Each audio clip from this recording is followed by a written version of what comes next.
Melihat situasi, kondisi, perkembangan wabahnya COVID-19 di Indonesia yang sudah banyak memakan korban, mari kita tingkatkan ibadah kita, memohon pertolongan, perlindungan kepada Allah Subhanahu wa Ta'ala agar wabah ini segera berakhir. Dan mari tingkatkan pencegahan COVID-19 ini dengan mengikuti arahan dari pemerintah, salah satunya dengan kegiatan disiplin menerapkan social distancing. Kita sadari tidak semuanya bisa melakukan untuk kegiatan disiplin social distancing karena tuntutan kebutuhan. Untuk itu, mari kita bantu sesama agar para pelajar, peserta didik, atau santri sebagai generasi penerus bangsa bisa kembali melaksanakan kegiatan belajar mengajar sehingga pelita ilmu kembali memancar di setiap sudut sekolah. Hasbunallah wa ni'mal wakil, ni'mal maula wa ni'man nasir. Ayo dukung gerakan Indonesia peduli cegah COVID-19 bersama Darut Tauhid Peduli. Selanjutnya, mari kita simak, kita saksikan, dan catat apa yang disampaikan. Mudah-mudahan ilmu yang disampaikan bermanfaat buat kita semua dan mendukung kepada program yang sedang dijalankan. Wassalamualaikum warahmatullahi wabarakatuh.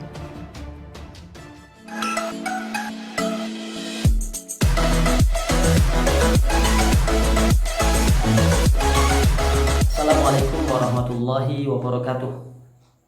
Alhamdulillah, hamdan wa syukran lillah, amma ba'du. Alhamdulillah, bersyukur kita kepada Allah yang telah mengkaruniai kita banyak sekali nikmat. Alhamdulillah kita sehat walafiat sehingga pada malam hari ini kita bisa bersilaturahim lewat media ini. Mudah-mudahan Allah Subhanahu wa taala memberikan kebaikan dan ilmu yang bermanfaat buat kita semuanya. Salawat dan salam kita sampaikan kepada Nabi Muhammad SAW beserta seluruh keluarga dan para sahabatnya. Mudah-mudahan kita semua mendapatkan syafaat dari Nabi nanti di yaumil qiyamah. Apa kabar adik-adik semua? Santri-santri hebat yang solih di SMP DTBS. Semoga belajarnya mungkin boleh jadi di rumah masing-masing, tapi semangatnya tetap terpelihara, terjaga.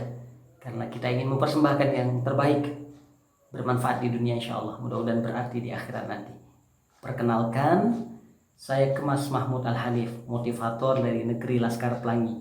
Ya, saya dari Negeri Laskar Pelangi, Bangka Belitung. Kurang lebih 5 tahun yang lalu saya kembali lagi ke Bangka Belitung setelah belasan tahun lamanya merantau di Kota Kembang, di Bandung. Jadi dulu di Bandung saya kuliah sambil nyantri di pondok pesantren Darut Tauhid, kemudian belajar mengikuti beberapa kegiatan-kegiatan yang membuat kita semakin belajar tentang makna hidup ini, kemudian beraktivitas menjadi motivator, trainer, penulis buku, dan bisa berbagi berkeliling-keliling Nusantara dari Sabang sampai Merauke untuk bisa memberi inspirasi dan motivasi untuk kita semua. Alhamdulillah. Dan 5 tahun yang lalu saya kembali ke Bangka Belitung karena mewujudkan mimpi masa kecil. Jadi dulu ketika saya SMP seperti usia adik-adik, saya pernah menulis mimpi saya pengen bangun pesantren suatu hari nanti. Ketika SMP saya tulis nama pesantrennya Darul Mahabbah. Darul artinya tempat atau rumah, Mahabbah artinya cinta. Jadi rumah cinta. Alhamdulillah, qadarullah wa masyaallah ma fa'al, pesantrennya sudah berdiri. Banyak santri yang belajar menghafal Quran dan juga entrepreneur. Mudah-mudahan nanti kalau ke Pulau Bangka bisa bersilaturahim ke Pondok Pesantren Darul Mahabbah. Baik, izinkan pada malam hari ini saya akan berbagi tentang bagaimana kita sebagai seorang remaja punya tujuan hidup yang jelas. Sekali lagi punya tujuan hidup yang jelas, dan kita akan merencanakan tujuan-tujuan hidup kita menjadi mimpi yang akan terrealisasi di kemudian hari nanti. Adik-adik semua, suatu hari ada seorang kakek yang bermain bersama anak kecil. Anak kecilnya cukup banyak dan sang kakek ini tampak larut senang dia bersama anak-anak kecil ini. Dia larut, dia berbahagia, dia tersenyum bermain bersama dengan anak-anak ini. Lalu dalam suasana itu tiba-tiba ada seorang pemuda yang menyapa kakek ini. Apa kata pemudanya? Assalamualaikum kek. Waalaikumsalam. Kata si kakek. Kek, kata sang pemuda, dari tadi saya lihat kakek ini bermain bersama anak-anak kecil. Kakek begitu bahagia, senang sekali. Kalau boleh tahu berapa usia kakek ini? Lalu dengan senyum sang kakek menjawab, Alhamdulillah, usia saya 10 tahun. 10 tahun. Kaget pemudanya. Bayangkan, ada kakek-kakek bermain bersama anak kecil, tapi ketika ditanya usianya, kakek ini mengatakan umurnya 10 tahun. Kata si pemuda, bagaimana mungkin umur kakek 10 tahun? Kakek sudah tua. Yang usia 10 tahun itu mungkin anak-anak yang bermain bersama sang kakek. Lalu dengan senyum sang kakek kemudian menjawab, nah begini kisahnya. Dulu ketika saya usia 0 sampai 10 tahun masih kecil, belum punya dosa, tinggal sama orang tua. Usia 10 sampai 20 tahun, dunia remaja saya penuh dengan kesia-siaan. Saya tidak punya tujuan hidup, saya hanya sekedar hidupnya berhura-hura, punya orang tua yang cukup berada, biasa saja. Lalu kemudian di umur 10 sampai 20 tahun, ya, saya punya dunia remaja yang sia-sia. 20 sampai 30 tahun saya kenal narkoba. Saya melakukan pergaulan bebas, bertemu dengan kawan-kawan yang menjerumuskan saya. Akhirnya 30 sampai 40 tahun, 10 tahun lamanya saya di penjara. 10 tahun saya di penjara. 40 sampai 50 tahun saya keluar dari penjara, saya dianggap sampah oleh masyarakat. Ya, 50 sampai 60 tahun keluarga sudah tiada, orang tua sudah meninggal dunia, tidak ada yang bisa menjaga saya. 60 sampai 70 tahun, 10 tahun inilah umur saya yang sebenar-benarnya. Jadi kalau orang bertanya kepada saya akan katakan 10 tahun inilah umur saya, karena 10 tahun inilah saya berasa hidup ini, usia saya bisa berarti dan bisa berbagi kepada banyak orang. Saya baru tahu dan paham arti hidup ini. Makanya ketika orang bertanya berapa usia saya akan katakan 10 tahun inilah umur saya. Adik-adik semua, kenapa sang kakek ngerasa umurnya 10 tahun? Tahu? Ya, karena dulu ketika dia masih muda, dia tidak punya tujuan hidup yang jelas. Orang-orang yang tidak punya tujuan hidup yang jelas, dia berjalan tidak tahu arah. Dia mendengar nggak punya arti, melihat nggak punya makna, bahkan dia hidup tidak tahu hidup ini untuk apa. Orang yang tidak punya tujuan hidup yang jelas, dia akan berkata hidup ini just follow the flow, hanya mengikuti aliran air yang mengalir. Jadi just enjoy it, nikmati saja. Padahal air itu mengalir secara sunatullahnya dari tempat tinggi ke tempat yang rendah. Iya kalau mengalirnya ke tempat yang baik. Bayangkan kalau air itu mengalir ke comberan, ke got, ke tempat yang bau, maka itu akan menjadi masalah. Seperti itulah hidup. Hidup ini tidak pernah bisa dibuat mengalir begitu saja. Dia harus diarahkan. Karena Allah menciptakan kita bukan tidak punya maksud dan tujuan. Kita diciptakan untuk beribadah kepadanya. Wa ma khalaqtul jinna wal insan illa liya'budun. Quran surah Az-Zariyat ayat 56. Tidaklah aku ciptakan jin dan manusia melainkan untuk beribadah. Apalagi kita orang beriman, ya, hidup ini sekali-kalinya di dunia ini pantang tidak punya manfaat. Setiap hari kita berdoa, Rabbana atina fid dunya hasanah wa fil akhirati hasanah wa qina adzabannar. Wahai Tuhan kami, karuniakan kami kebahagiaan hidup di dunia, kebahagiaan hidup di akhirat, dan jaga peliharalah kami dari siksa api neraka. Masya Allah. Berarti hidup ini harus punya tujuan. Siapapun dalam hidup ini pengen sukses, pengen bahagia, pengen meraih cita-citanya, ya, dia harus punya tujuan hidup yang jelas. Pertanyaannya, apa tujuan hidupmu? Adik-adik, apa tujuan hidupmu? Sudahkah kita kemudian menuliskan tujuan-tujuan hidup kita? Contoh sederhananya, misal hari ini belajar di rumah. Dalam waktu sepekan atau 2 pekan kita belajar di rumah ini, apa tujuannya? Apa output yang mau dihasilkan? Atau Jangan-jangan kita tidak punya tujuan sama sekali.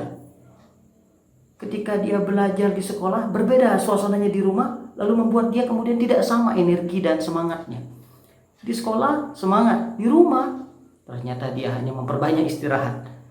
Sayang, orang yang tidak punya tujuan hidup yang jelas, sederhana, ketika sekolahnya di rumah saja, dia tidak akan punya energi yang sama, semangatnya tidak akan pernah baik. Bayangkan, orang lain kalau punya tujuan, dia akan terus semangat belajar.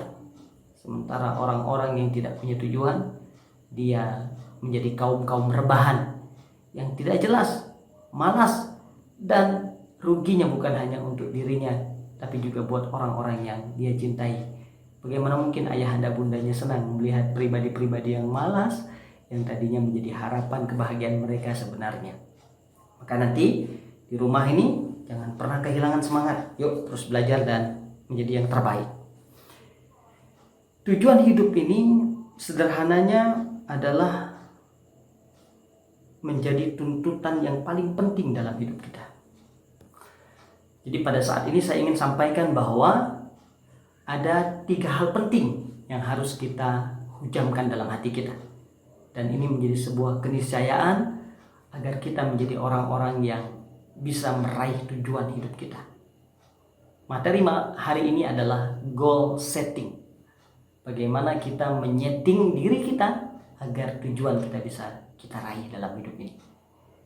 3 hal penting itu adalah saya singkat dalam 3B, ya. 3B. B yang pertama, siapapun kita kalau pengen menjadi orang yang sukses, B yang pertama adalah bercita-cita kuat. Bercita-cita kuat. Ciri orang sukses dan orang gagal sederhananya bisa dilihat dari cita-citanya. Orang yang tidak punya cita-cita itu biasanya tidak akan punya semangat dan gairah dalam hidup ini. Beda orang-orang yang punya cita-cita. Bila perlu cita-cita itu dituliskan. Karena ketika muda kita menulis cita-cita, mudah-mudahan saat tua nanti kita menyontreng hasilnya menjadi kenyataan. Saya ingat dulu, ketika SMP saya pernah nulis, ya Allah saya pengen buat pesantren. Alhamdulillah di kemudian hari Allah wujudkan mimpi menjadi kenyataan. Pesantrennya ada, namanya juga sama. Alhamdulillah. Saya dulu pernah menulis, ya Allah saya pengen keliling-keliling Indonesia. Saya orang Bangka, orang daerah, tidak mampu saat itu naik pesawat terbang, tapi izinkan saya bisa keliling-keliling Indonesia. Alhamdulillah, Allah Subhanahu wa taala perjalankan di beberapa wilayah di Indonesia dari Sabang sampai Merauke, bisa berbagi motivasi. Bahkan alhamdulillah tidak hanya sekedar di Indonesia, tapi sampai di luar negeri bisa berbagi motivasi. Saya pernah nulis, ya Allah saya pengen membangun rumah panti sosial. Semua dituliskan. Bahkan ya Allah izinkan saya berangkat ke tanah suci. Alhamdulillah. Wa amma bi ni'mati rabbika fahaddits. Semua yang dituliskan, beberapa di antaranya dicontrengkan. Subhanallah. Jadi ayo, yang pertama bercita-cita kuat. Jangan sampai hari ini kita menyesal karena kita tidak punya energi, tidak punya semangat, tidak mau mewujudkan mimpi dan cita-cita kita. Allah itu menciptakan kita menjadi manusia yang sempurna. A'udzubillahi minasyaitonirrajim. Laqad khalaqnal insana fi ahsani taqwim. Sesungguhnya kami telah menciptakanmu manusia itu ya dengan bentuk yang sebaik-baiknya. Potensi kita diberikan potensi akal, bisa berpikir, bisa memberikan yang terbaik, diberikan makanan akal kita, ilmu, pengetahuan, bertanya kepada orang-orang yang faham. Allah berikan potensi fisik, dari ujung rambut sampai ujung kaki kita punya fisik yang bisa kita gunakan untuk mempercepat aktualisasi diri kita. Mata bisa melihat, menatap, menerawang, meneropong, mulut bisa berucap, bertutur kata, telinga bisa mendengar, tangan bisa memegang, kaki bisa berlari, melangkah kemanapun kau suka. Semua ini potensi. Dan Allah titipkan kita potensi hati, kalbu, bisa merasa. Bagaimana kemudian semua potensi ini, ya, modal yang Allah kasih agar kita bisa memberikan banyak kebaikan di dunia ini. Bercita-cita kuat. Tidak boleh patah semangat. Jangan kemudian saya ini kayaknya nggak mungkin deh jadi orang sukses. Saya nih nggak punya kayaknya bakat jadi orang sukses. Sukses bukan bakat, tapi kesungguhan. Sukses bukan bakat sekali lagi, tapi kesungguhan yang diupayakan. Bahkan maaf, ada orang yang hari ini sudah menghina diri dalam tanda kutip. Dia katakan tidak mungkin sukses karena dia orang miskin, karena orang tuanya tidak kaya, lalu dia tidak punya cita-cita. Hey, hello. Ternyata 87% survei membuktikan orang sukses di muka bumi ini, ya, bermula dari kesulitan, kepahitan, kegetiran, kepayahan dalam hidupnya. Jadi maaf, orang-orang yang paling miskin sebenarnya adalah yang tidak punya cita-cita, yang tidak punya sisi optimisme menjalani hidup ini. Karena terbukti betapa banyak orang-orang sukses, ternyata mereka bermula dari kesulitan, kepahitan, kegetiran dalam hidupnya. Kita tahu misalnya Abraham Lincoln, seorang yang tinggal di ladang jagung, orang tuanya miskin, ayahnya seorang buruh, tapi Abraham Lincoln punya cita-cita besar. Dia berteriak di hadapan kawan-kawannya. Apa yang dia katakan? I want to be a president of United States of America. Saya pengen jadi presiden di Amerika Serikat. Kawan-kawannya menghina dia, orang miskin, bagaimana mungkin bisa sukses? Berangkat Abraham Lincoln menuju ke Washington DC, walaupun 4 kali gagal dalam pemilihan senator di Amerika Serikat. Tapi ingat, sejarah mencatat Abraham Lincoln presiden ke-16 di Amerika Serikat. Ini bukti bahwa cita-cita yang dikuatkan dengan keyakinan bisa merubah segala sesuatunya menjadi kenyataan. Jangan pernah kehilangan cita-cita. Atau kita pernah mendapat kisah Soichiro Honda. Hari ini mungkin kita tahu ada merek terkenal Honda, mobil Honda, motor Honda, banyak menghiasi jalan raya. Tapi orang lupa ada sejarah anak muda yang bernama Soichiro Honda yang diuji dengan kesulitan, kepahitan, kemiskinan hidupnya. Tapi punya cita-cita yang besar. Dia berjalan kaki 10 km ketika umurnya masih muda. Lalu sambil menangis karena usaha orang tuanya bangkrut, dia melihat pesawat terbang. Dia hujamkan keyakinan di hatinya, suatu hari saya akan ciptakan sesuatu yang sangat terkenal, yang jauh lebih terkenal. Dan hari ini namanya memang betul-betul terkenal. Honda. Jakarta Honda motornya, Bandung Honda, bahkan di Bangka Belitung Honda. Hanya iklannya Honda memang lebih unggul. Ya, walaupun Yamaha semakin di depan dan Kijang memang tiada duanya. Subhanallah. Maksud saya, jangan pernah kehilangan cita-cita. Kesuksesan kita tergantung dari cita-cita yang kita hujamkan. Seminggu di rumah, jangan pernah matikan cita-cita kita dengan kemalasan.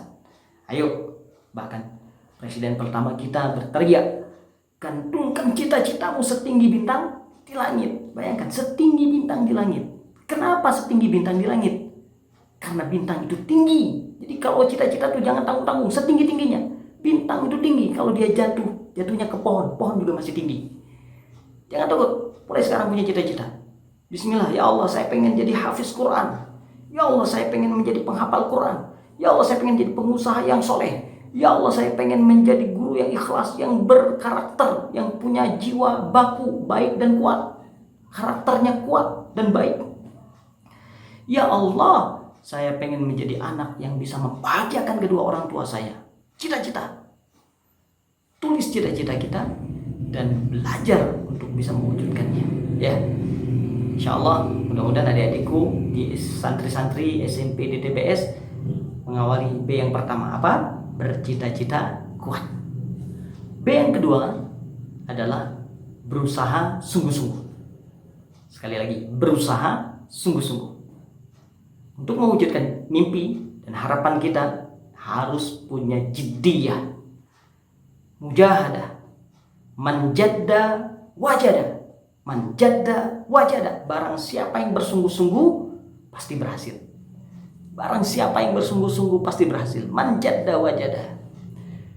Kesungguhan itu mengalahkan kepintaran. Ada orang pintar, cerdas, tapi malas. Pintar, hebat, tapi tidak sungguh-sungguh mengupgrade dirinya jadi lebih baik. Itu cenderung akan dikalahkan. Mungkin mereka biasa-biasa saja, tapi sungguh-sungguh sekali mengejar ketertinggalannya. Bagaikan besi diasah setiap hari tanpa henti. Tumpul besi berganti menjadi tajam, parang, pisau bermula dari besi yang senantiasa diasah sehingga menjadi tajam. Seperti itulah pikiran. Mungkin tumpul di awal, tapi kemudian diasah dengan gigih belajar, dia akan cerdas. Ya, jadi berusaha sungguh-sungguh. Nggak boleh nggak berusaha.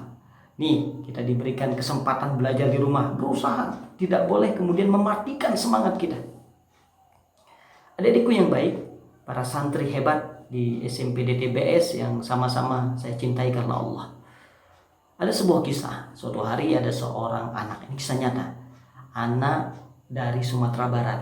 Ya, beliau ini tinggal di daerah kampung, ya, di daerah Bayur, Sumatera Barat.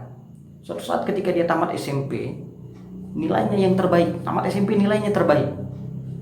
Ya, kemudian setelah tamat SMP itu dia bilang sama ibunya dia pengen masuk SMA. Bu, saya pengen masuk SMA. Tapi apa kata ibunya? Nah, masuk pesantren. Kata anak ini, nggak mau bu, saya pengennya SMA. Biar nanti tamat SMA saya bisa kuliah. Kata ibunya, pesantren nak. Biar kau bisa jadi ulama. Tapi sang anak ini tetap kekeh. Dia bilang, saya mau SMA bu, saya nggak mau pesantren. Pesantren itu agak-agak kampungan. Maaf, kadangkala banyak orang menitipkan anak-anaknya di pesantren, anak-anak yang nakal. Saya nggak mau bu, saya pengen masuk SMA. Kata ibunya, pesantren nak, buktikan pesantren bukan tempat buangan, tapi justru kau akan menjadi orang hebat tinggal di pesantren. Nggak mau bu, SMA, pesantren nak. SMA bu, pesantren nak. SMA bu, pesantren nak. Akhirnya ibunya kekeh nyuruh dia masuk ke pesantren. Nangislah anak ini. Dia masuk ke kamar, dia menangis seakan-akan mimpinya sirna karena tidak sama harapan dia dengan orang tuanya. Dia pengen masuk SMA, sementara ibunya pengen dia masuk ke pesantren. Ini kisah nyata. Nama anak itu adalah Ahmad Fuadi.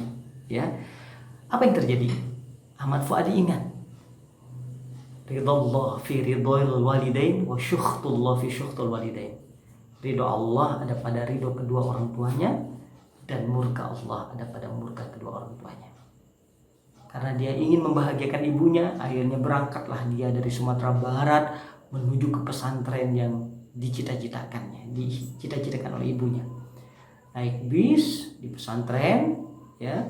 Lalu di dalam pikirannya dia menyangka yang mengajar di pesantren ini pasti orang tua, ya, kakek-kakek, ya pesantren zaman dulu gitu ya. Tapi ternyata dia salah. Yang mengajar di pesantren adalah pesantren itu diajari oleh seorang ustadz muda, ya, namanya Ustadz Salman. Ya, diteriakkan kepada seluruh santri baru yang baru datang. Apa kata sang ustadz ini? Man jadda wajada, man jadda wajada. Barang siapa yang sungguh-sungguh pasti berhasil. Dan semua santri baru berteriak dengan teriakan yang sama, man jadda wajada. Barang siapa yang bersungguh-sungguh pasti berhasil. Termasuk Ahmad Fuadi. Dia berteriak, man jadda wajada, man jadda wajada. Siapa yang sungguh-sungguh pasti berhasil. Apa yang terjadi? Beliau kemudian memegang kalimat itu sungguh-sungguh. Beliau yakini bahwa kesungguhan akan mengantarkan pada kesuksesan dan keberhasilan. Akhirnya 8 beasiswa internasional beliau dapatkan. Keliling lebih dari 36 negara di dunia. Dahsyatnya, beliau pernah berjumpa dengan saya.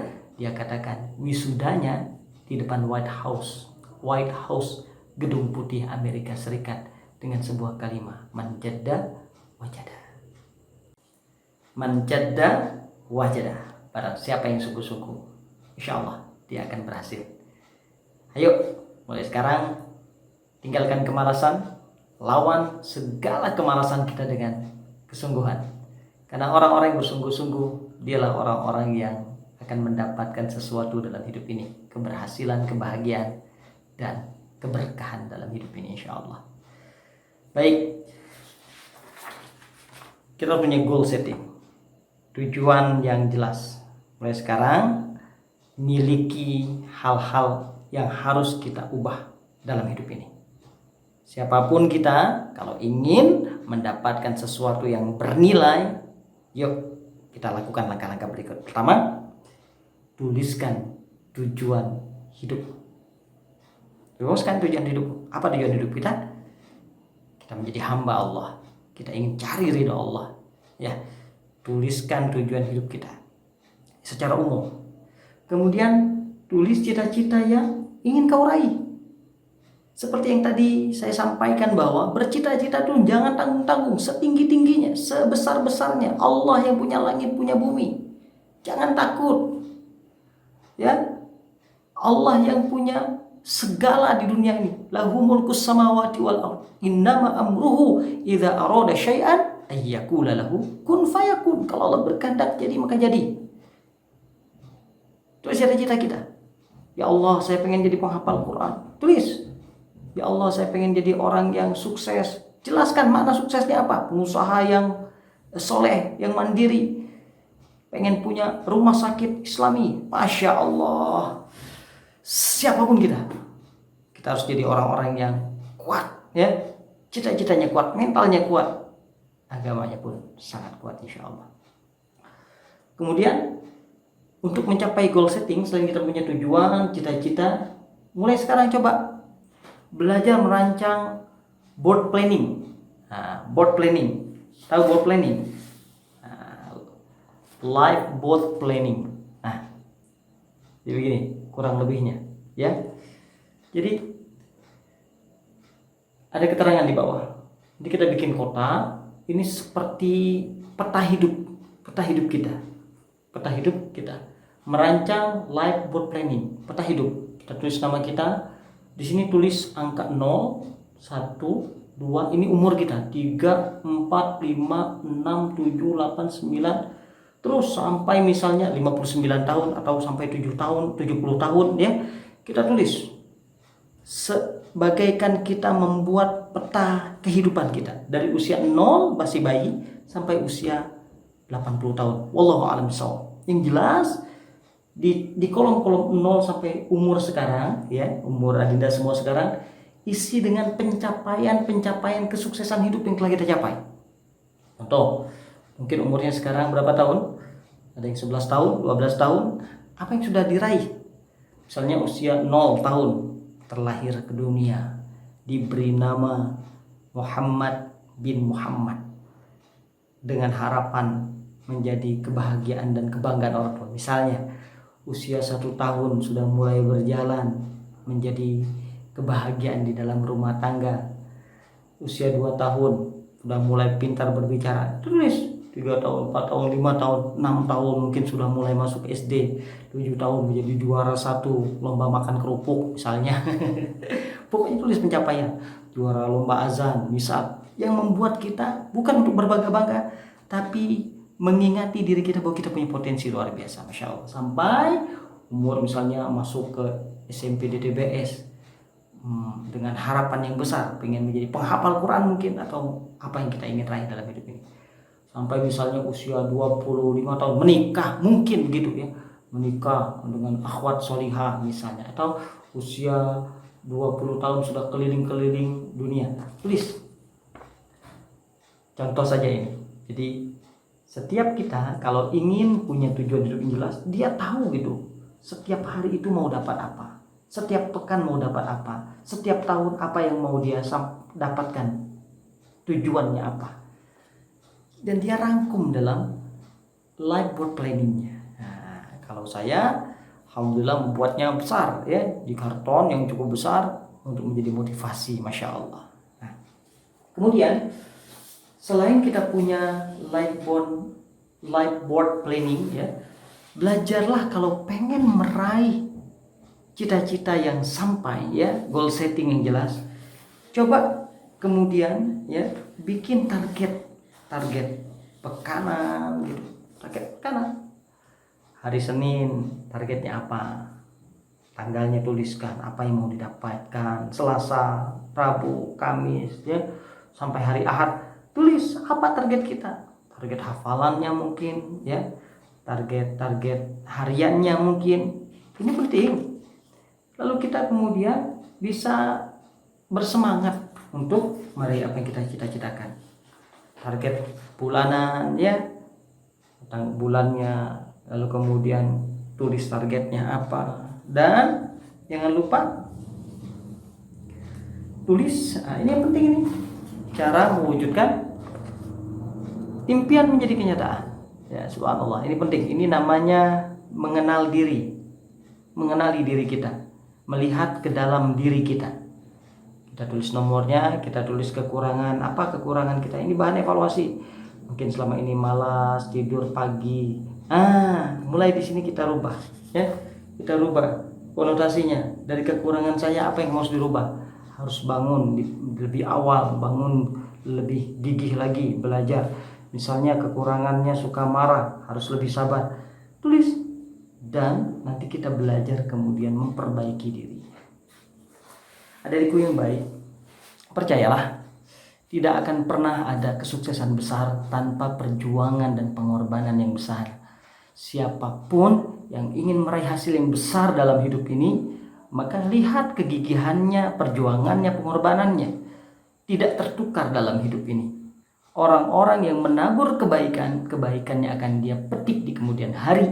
Dan siapapun yang hari ini menabur kemalasan, dia akan bertuai dengan penderitaan di kemudian hari nanti. Jangan sampai menyesal.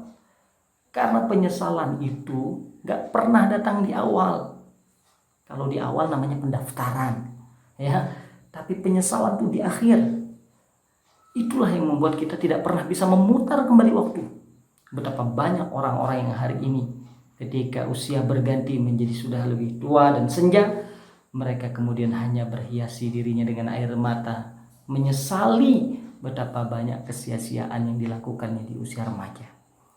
Ada seorang motivator bahkan membuat sebuah penelitian, kalau pengen lihat kualitas kita, lihat apa yang dia lakukan di rentang umur 13 sampai 25 tahun. Jadi kalau pengen lihat orang sukses itu lihat apa yang dilakukan di umur 13 sampai 25 tahun. Kalau umur 13 sampai 25 tahun petantang petenteng cengengesan banyak gaya, biasanya 26 tahun ke atas tak jadi apa-apa. Hanya jadi beban, tidak menjadi pribadi bermanfaat. Tapi siapapun di umur 13 sampai 25 tahun, dia gigih, dia belajar sungguh-sungguh, dia punya cita-cita yang besar, dia lawan kemalasan yang ada. Siap-siap, jangan heran 26 tahun ke atas dia jadi orang-orang yang sangat menginspirasi. Coba buka bukunya. Ada orang yang hari ini begitu menginspirasi. Namanya Dr. Riana Helmi. Bayangkan, umur 11 tahun sudah jadi mahasiswi di UGM. Lalu umur 17 tahun sudah menjadi dokter termuda di Indonesia, masuk ekor muri. Kita pernah mungkin dapat kisah ada seorang wali kota termuda di dunia, namanya Bashir Uthman. Beliau umur 15 tahun. Bayangkan, 15 tahun ini biasanya baru kelas 1 SMA. Tapi Bashir Uthman menjadi wali kota termuda di Palestina. Masya Allah, tabarakar rahman. Sayang kalau umur yang begitu dibingkai dengan kemudaan ini tidak kita gunakan semaksimal mungkin. Syubbanul yaum rijal luqat. Pemuda hari ini pemimpin masa depan. Jadi pemuda-pemuda yang bersemangat, remaja-remaja yang pandai memanage waktunya sebaik-baiknya. Ingat, modal sama, 24 jam sehari semalam. Orang gagal 24 jam, orang sukses 24 jam. Orang yang juara 1 24 jam, orang yang juara belakangan sama 24 jam. Orang-orang yang bisa menginspirasi hidupnya 24 jam. Orang-orang yang hidupnya menjadi masalah, hidupnya juga 24 jam.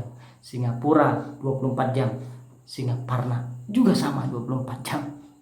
Chicago 24 jam, Cicahem, Cibaduyut, Cileunyi sama 24 jam. Yang jadi masalah bukan waktunya, tapi bagaimana kita memanfaatkan waktu sebaik-baiknya. Sama dengan hari kemarin, rugi namanya. Lebih buruk bahkan dari hari kemarin, celakalah dia. Kita hanya memilih yang pertama. Man kana yaumu khairan min amsihi fahuwa rabihun. Hari ini harus lebih baik dari hari-hari sebelumnya. Ya, selamat berjuang, adik-adikku yang baik. Bikin, rencanakan hidup kita. Merencanakan diri sebaik-baiknya. Ingat nasihat guru kita, gagal dalam merencanakan sama dengan merencanakan kegagalan. Sekali lagi, gagal dalam merencanakan sama dengan merencanakan kegagalan. Rencanakan hidupmu, bikin proposal hidup dan ajukan kepada Allah Subhanahu wa taala. Jadilah pribadi yang tidak cengeng dalam hidup ini, karena Allah selalu bersama kita. La takhaf wa la tahzan, innallaha ma'ana. Kalau kita beriman, Allah akan bersama dengan kita. Jangan pernah risau dengan segala sesuatu yang melemahkan hari-hari kita, hati-hati kita. Risaulah kalau kita tidak ditolong oleh Allah Subhanahu wa taala. Punyalah kawan-kawan terbaik yang bisa saling memotivasi kita, karena sejatinya berteman dengan orang-orang baik mengantarkan kita pada kebaikan. Pengen sukses, duduk sama yang sukses, makan sama yang sukses, curhat sama yang sukses, insya Allah sukses. Saya pengen malas kak, duduk sama pemalas, ngobrol sama pemalas, curhatnya sama pemalas, malas. Almar'u ala dini khalili falyanzur ma yukhalil fihi. Seseorang tergantung kualitas temannya, maka perhatikan dengan siapa dia berteman. Ya, penjual minyak wangi, kita berteman dengan penjual minyak wangi, maka kebau wangi kita, terperciki dengan aromanya, Masya Allah, harum tubuh kita, harum baju kita. Tapi berteman dengan pandai besi, hati-hati, bisa-bisa kita terciprati dengan apinya, atau juga bau gosongan di dekat dan sekitar kita. Na'udzubillah min dzalik. Mudah-mudahan kita selalu bersemangat. Barang siapa yang bersungguh-sungguh pasti berhasil. Maka mudah-mudahan kita akan selalu ingat bahwa di mana ada kesungguhan, di sana ada jalan membentang untuk kesuksesan dan kebahagiaan kita. B yang ketiga adalah berakhlak mulia. Siapapun kita, kalau ingin mendapatkan tujuan dan cita-cita yang terbaik dalam hidup ini, senantiasa bingkai hari-hari kita dengan akhlak yang baik, dengan adab yang mulia, sebagaimana yang dicontohkan dan diajarkan oleh Nabi Muhammad SAW. Adik-adikku, lalu bagaimana kemudian merumuskan mimpi cita-cita ini menjadi kenyataan? Seperti yang sudah sampaikan, mulai sekarang selama kita hidup ini jangan pernah kehilangan tujuan dan cita-cita. Ya, itu saja materi yang bisa saya sampaikan pada saat ini. Mudah-mudahan ada manfaatnya. Ayo, jadilah orang-orang yang bersemangat dalam hidup ini. Jadikan belajar di rumah bagaikan metamorfosis kita menjadi kepompong yang nanti akan keluar menjadi kupu-kupu yang indah.